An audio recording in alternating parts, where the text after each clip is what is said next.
మంత్రి జగన్మోహన్ రెడ్డికి ఢిల్లీ నుంచి పెడుగులాంటి వార్త. ఒక్క దెబ్బకి జగన్మోహన్ రెడ్డి పని అవుట్ అయిపోయినటువంటి పరిస్థితి ఏర్పడిపోయింది. జగన్మోహన్ రెడ్డి హుటాహుటిన ఢిల్లీ బయలుదేరేటువంటి ప్రయత్నంలో ఉన్నాడు.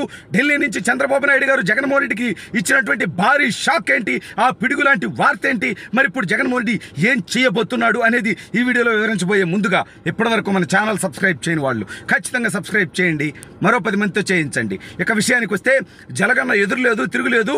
వైనాట్ 175 వైనాట్ కుప్పమన్నటువంటి పరిస్థితి నుంచి ఇప్పుడు వైనాట్ పులివెందుల పరిస్థితి ఏర్పడిపోయింది. అయితే చంద్రబాబు నాయుడు గారు అనూహ్యంగా ఢిల్లీ వెళ్ళారు. అక్కడ అమిత్ షా గారితో భేటీ అయ్యారు. అయితే తెలుగుదేశం, జనసేన, బీజేపీ పొత్తులోకి వస్తాయని టాక్ ఉంది. అయితే ఇంతకు మించినటువంటి షాకింగ్ న్యూస్ చంద్రబాబు నాయుడు గారు ఢిల్లీలో కూర్చొని, ఇంతకు మించినటువంటి బ్రేకింగ్ న్యూస్ చంద్రబాబు నాయుడు గారు ఢిల్లీలో ఉండగానే జగన్మోహన్ రెడ్డి గుండెల్లో గుణపం దిగేలాంటి వార్త, జగన్మోహన్ రెడ్డి వెన్నులో వణుకు పుట్టేటువంటి వార్త ఆయన ఢిల్లీ నుంచే ఇచ్చేశాడు. ఢిల్లీ నుంచి చంద్రబాబు నాయుడు గారు కొట్టినటువంటి దెబ్బకి జగన్మోహన్ రెడ్డికి దిమ్మ తిరిగి బొమ్మ కనిపిస్తూ ఉంది. ఈ దెబ్బతో దిక్కు తోచనటువంటి స్థితిలోకి వెళ్ళిపోయాడు. తాడేపల్లి కొట్టలో ఎన్ని టీవీలు పగులుతాయో ఇవాళ అర్థం కానటువంటి పరిస్థితి, ఎవరి చంపలు పగులుతాయో తెలియనటువంటి పరిస్థితి. బీవీఆర్ కొంచెం ఉత్కంఠగా ఉంది. ఏందా వార్త అంటారా? జగన్మోహన్ రెడ్డి తెలుగుదేశం పార్టీ నుంచి 4 ఎమ్మెల్యేలని కొని సంతోషపడ్డాడు. సరే, ఆ 4 రిటర్న్ వచ్చేశారు. తెలుగుదేశంకి మళ్ళీ ఇంకో 4 వచ్చారు, బ్యాలెన్స్ అయింది. ఇంకా భారీ బొక్క వైసీపీకి పడింది.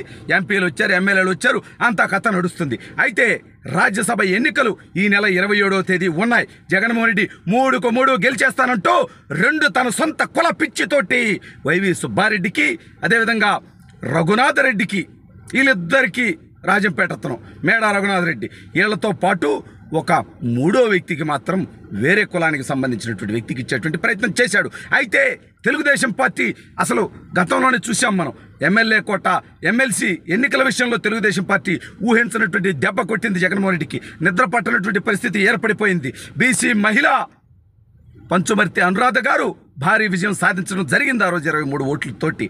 అయితే ఇప్పుడు రాజ్యసభ ఎన్నికల విషయంలో తెలుగుదేశం పార్టీ అభ్యర్థిని పెట్టదు. ఎందుకంటే దాదాపు 45 ఓట్లు కావాలి తెలుగుదేశం పార్టీ అభ్యర్థికి. వాళ్ళ దగ్గర 23 ఉన్నారు, ఇంకా 22 మంది కావాలి. కాబట్టి తెలుగుదేశం పార్టీ ఏమీ చేయలేదు అనుకున్నాడు. అయితే ఢిల్లీ వెళ్ళినటువంటి చంద్రబాబు నాయుడు గారి మీద విషప్రచారాలు చేశారు. అమిత్ షా కాళ్ళు పట్టుకున్నాడని. ఆ కాళ్ళు పట్టుకునేటువంటి బతుకు జగన్మోహన్ రెడ్డిది, చంద్రబాబు నాయుడు గారిది కాదు. ఏది చేసినా రైట్ ట్రయల్గా, నీతిగా, నిజాయితీగా, దమ్ముగా, ధైర్యంగా నలుగురికి బహిరంగంగా చెప్పి చేస్తారు చంద్రబాబు నాయుడు గారు. అయితే ఆయన ఢిల్లీలో ఉండే ఒక సంచలనమైనటువంటి ప్రకటనతో జగన్మోహన్ రెడ్డిని భయపెట్టాడు. ఏంటయ్యా అదంటే, రాజ్యసభ ఎన్నికల్లో తెలుగుదేశం పార్టీ పోటీ చేస్తుంది అని ఆయన ఏదైతే ప్రకటించాడో ఈ దెబ్బ జగన్మోహన్ రెడ్డి ఊహించలేదు, వైఎస్ఆర్ కాంగ్రెస్ పార్టీ ఊహించలేదు. తెలుగుదేశం పార్టీ రాజ్యసభ ఎన్నికల్లో గెలిస్తే జగన్మోహన్ రెడ్డి పూర్తిగా ఎత్తిపోయినట్టే. ఎందుకంటే ఇప్పుడు ఉన్నటువంటి వాళ్ళలో 20 మందికి పైగా, దాదాపు 25 మంది ఎమ్మెల్యేలు తెలుగుదేశం పార్టీకి ఓటేస్తే అప్పుడు తెలుగుదేశం పార్టీ రాజ్యసభ సభ్యుడు గెలుస్తాడు. అయితే ఖచ్చితంగా గెలిచేటువంటి పరిస్థితి ఉంది కాబట్టి కడప జిల్లా నుంచి కూడా ఎమ్మెల్యేలు తెలుగుదేశానికి క్యూ కట్టడానికి సిద్ధంగా ఉన్నారు. కాబట్టి కడప నుంచి శ్రీకాకుళం దాకా ప్రతి జిల్లాలోనూ వైఎస్ఆర్ కాంగ్రెస్ పార్టీ ఎమ్మెల్యేలు, ఎమ్మెల్సీలు, ఎంపీలు, నాయకులు, కార్యకర్తలు వైఎస్ఆర్ కాంగ్రెస్ పార్టీ ఓడిపోతోంది, తెలుగుదేశం పార్టీ ఘన విజయం సాధించబోతా ఉంది, జగన్మోహన్ రెడ్డితో ఉంటే పుట్టి మునిగిపోతామని భయపడుతున్నటువంటి వాళ్ళు మొత్తం తెలుగుదేశం పార్టీ, జనసేన, భారతీయ జనతా పార్టీ అవసరమైతే చెల్లి షర్మిల ఉన్నటువంటి కాంగ్రెస్ పార్టీకి క్యూ కడుతున్నటువంటి పరిస్థితుల్లో జగన్మోహన్ రెడ్డికి బొప్పి కట్టేటువంటి దెబ్బ, క్లియర్ మెజార్టీ ఉన్నటువంటి రాజ్యసభ ఎన్నికల్లో తెలుగుదేశం పార్టీ అభ్యర్థి గెలిచి నిలిచాడంటే జగన్మోహన్ రెడ్డికి అది భారీ షాక్ అని చెప్పుకోవచ్చు.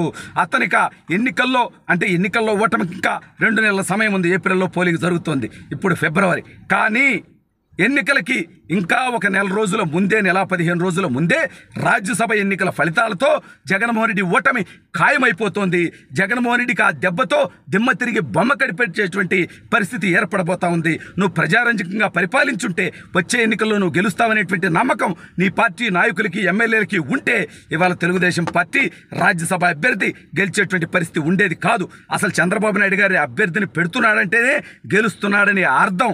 ఇంతటి కాన్ఫిడెన్స్ తెలుగుదేశం పార్టీకి ఉందంటే జగన్మోహన్ రెడ్డి చేతగాని పరిపాలన వల్ల, జగన్మోహన్ రెడ్డి తన ఎమ్మెల్యేలే నమ్మలేనటువంటి పరిస్థితి ఉండడం వల్ల తెలుగుదేశం పార్టీ గెలవబోతోంది. కాబట్టి వైఎస్ఆర్ కాంగ్రెస్ పార్టీ ఎమ్మెల్యేలు అనేక మంది వాళ్ళకి ఎమ్మెల్యే సీట్లు లేకపోయినా సరే తెలుగుదేశం పార్టీలో జాయిన్ అవ్వడానికి సిద్ధంగా ఉన్నారు. ఎందుకంటే తెలుగుదేశం అధికారంలోకి వస్తుంది కాబట్టి గత 4.5 సంవత్సరాల్లో వైసీపీ చేసినటువంటి అరాచకాలు, దుర్మార్గాలు, దోపిడీలకి రాబోయే రోజుల్లో మూల్యం చెల్లించుకోవాల్సి ఉంటుంది. కాబట్టి దాని నుంచి బయటపడటానికి, ఆ ఇబ్బందుల నుంచి బయటపడటానికి వైఎస్ఆర్ కాంగ్రెస్ పార్టీ ఎమ్మెల్యేలంతా తెలుగుదేశం పార్టీకి భారీ ఎత్తున క్యూ కడుతున్నటువంటి పరిస్థితి. ఈ నేపథ్యంలో తెలుగుదేశం పార్టీ అన్ని రకాలుగా ఆలోచించి రాజ్యసభ అభ్యర్థిత్వాన్ని ఖరారు చేసేటువంటి పరిస్థితిలో ఉన్నది.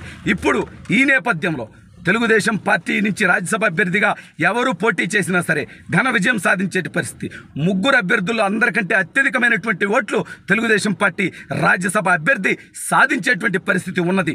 ఇది జరిగిన వెంటనే జగన్మోహన్ రెడ్డికి ఎన్నికలకి నెలన్నర ముందే ఓటమి రుచి మరొకసారి చూసేటువంటి పరిస్థితి ఏర్పడిపోతూ ఉంది. జగన్మోహన్ రెడ్డి అహంకారానికి, అధికార మదానికి రాజ్యసభ ఎన్నికల తీర్పు మరొక చెంపపెట్టు కాబోతా ఉన్నది.